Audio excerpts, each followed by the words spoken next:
Thanks, man. I do. I appreciate you asking. Go for it. Next question. Jeff, just what have you seen from Colorado's offense this year? Obviously, Shador is having a great season, but just from your perspective as a linebacker, just what have you seen?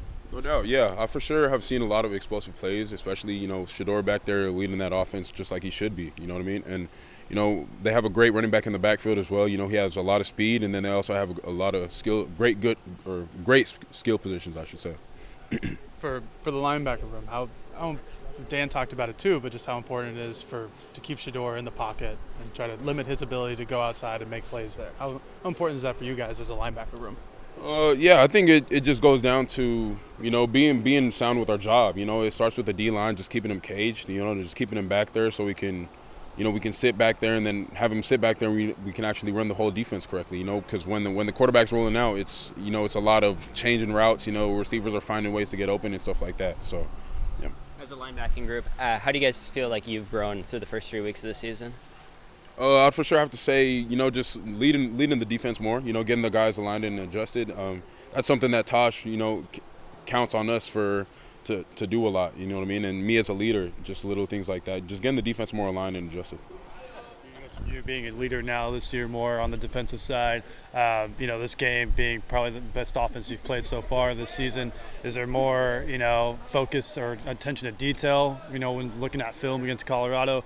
You mentioned, Shador and all the playmakers they have, and then also, the absence of Travis Hunter for Colorado's offense. Maybe just speak on what impact that makes for you guys on defense.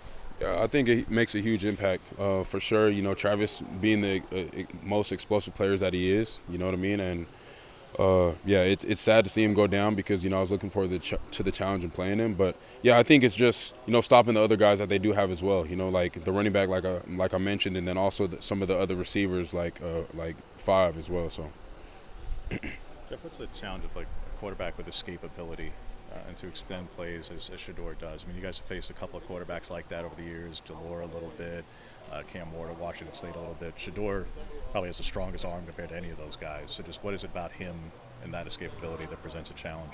Yeah, I think just his ability to, escape but still be looking to pass, not just, run first. But, yeah, and just plastering in the back end and then also keeping the roof back there because he's also looking to escape, but then sometimes he will run. Don't get me wrong, but sometimes he'll escape but still get the ball down the field.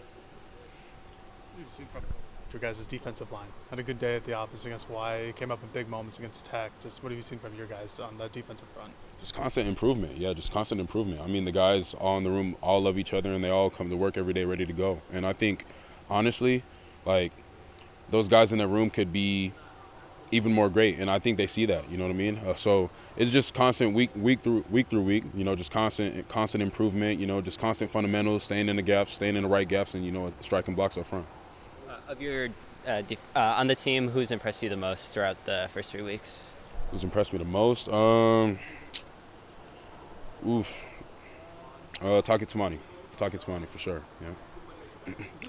Does it mean more that Dion is the opposing head coach, so you get to play in front of one of the best NFL, secondary members of all time? Does that mean a little bit more, or is it just business as usual for you guys? I mean, it's just business as usual. Great coach, great coach and great player as well. So, yeah, I kind of grew up watching Dion as well, so it's kind of a surreal moment to be seeing him on the field this weekend. But, yeah, I mean, just got to keep the main thing, so.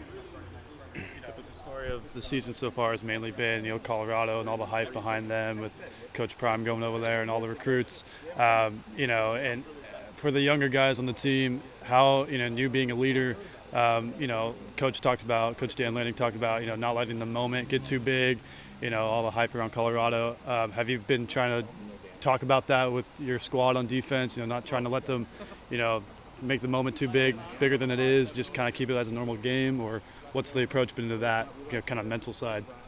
Yeah, this week I didn't really have to. I mean, all the guys really on the defensive side already knew what it was. We got to keep the main thing, and it's just got to be business. Week through week we're going to see elite teams in the Pac-12, and we're going to face elite quarterbacks. So yeah, just keeping the main thing, and you know what I mean. Just it's another game for us. What's it going to be like playing in front of that crowd on Saturday?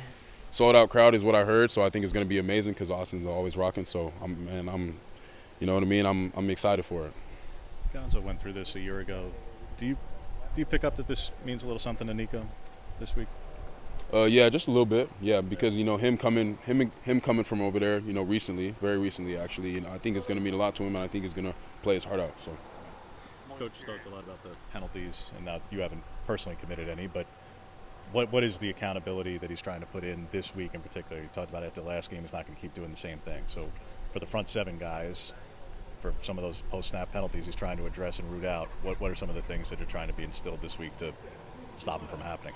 yeah, I mean, it's just little things like post-snap penalties, like scuffling and little things like that. Things that we can literally control. So yeah, we just got to control what we can control, and we got to keep our poise too. Sometimes those little penalties in these past 3 weeks have been just little things that we know we can control, and we'll go back and look at the film, and then like we literally already know where we messed up at. So just keeping the main thing. You mentioned the sold-out crowd that it's going to be on Saturday. You can hear them when you're on the field. How much of, is that much more of an energy boost, especially in those big third, fourth down situations? I mean, how much do you feed off that crowd energy? Oh, I do for sure, 100%, especially me on the defensive side of the ball. I mean, it hurts it helps the defense because the offense, they got to be out there. They might go to a silent cadence or little things like that. So I think, playing at home, I love playing at home on the defensive side of the ball because, I got to communicate even louder, which I love to do. So just playing with a lot of energy. I play with a lot of energy, and I like the energy just being surrounding me. Thanks, Jeff. Yep. Thanks, Jeff.